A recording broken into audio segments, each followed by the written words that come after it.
So let's get our guests in to talk about this in a little bit more detail. Our editor-at-large, Craig Copetas, joins us live from Paris. But first, let's go to Geraint Johnes, Professor of Economics at Lanchester University in the UK. Welcome to you both.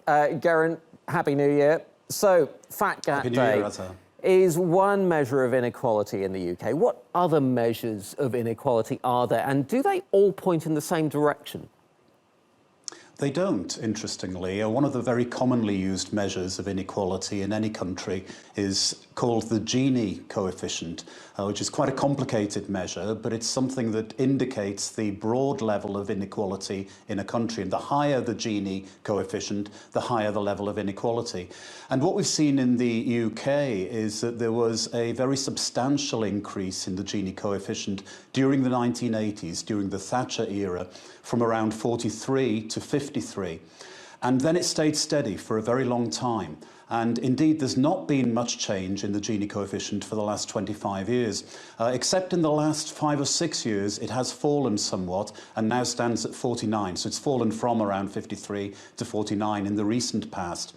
Also, if you look at the difference between earnings at the top percentile of the income distribution, compare that with those at the bottom percentile, then you find that the top 1% at the turn of the millennium were earning around 20 times the amount that the bottom 1% were earning. Now that's standing at around 16 times. So again, that is showing some reduction in the level of inequality over recent years. But what I think is making people very concerned about the high earnings of top CEOs in the FTSE 100, for example, is that these earnings are high in the context now of overall pay that has been stagnant for a long time.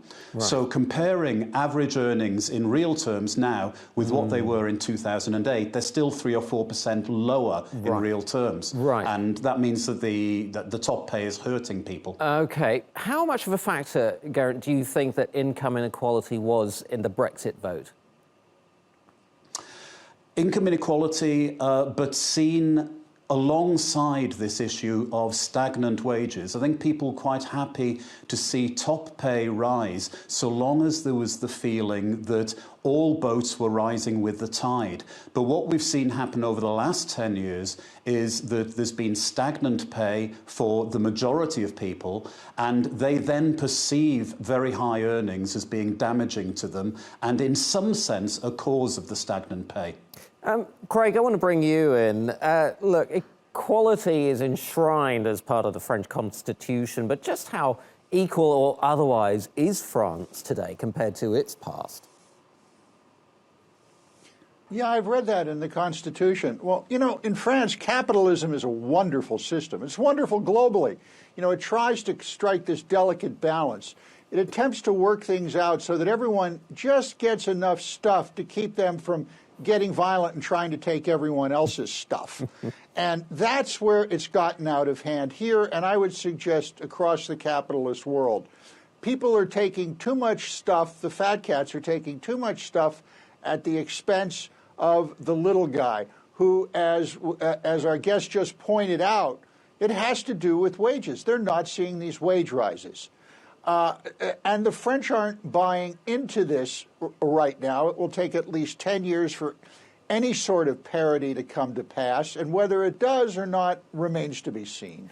This really is the major conundrum of our time, isn't it? That corporate profits have been rising and rising. We've just talked about record highs in the major stock indices, and yet we don't see that going to the rest of the population.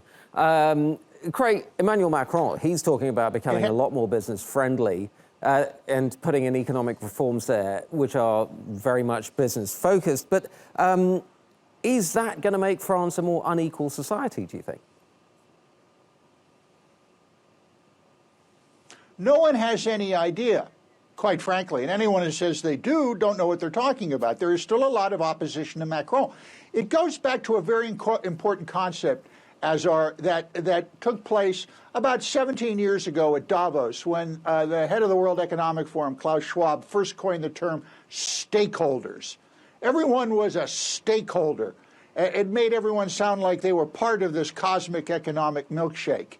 But stakeholder was basically a euphemism. Yeah, you have a role in the game, but you know what? We're not going to pay you any money. But you have a stake in this, and you're important. This idea caught on everywhere in the world. There were dozens of PhDs, theses written about stakeholding and how important this concept was for growth, but it never caught on here in France. Okay, we're going to have to leave it there. I wish we could talk about it some more, but Craig Copetas in Paris and Professor Geraint Johnes in the UK, thank you very much indeed.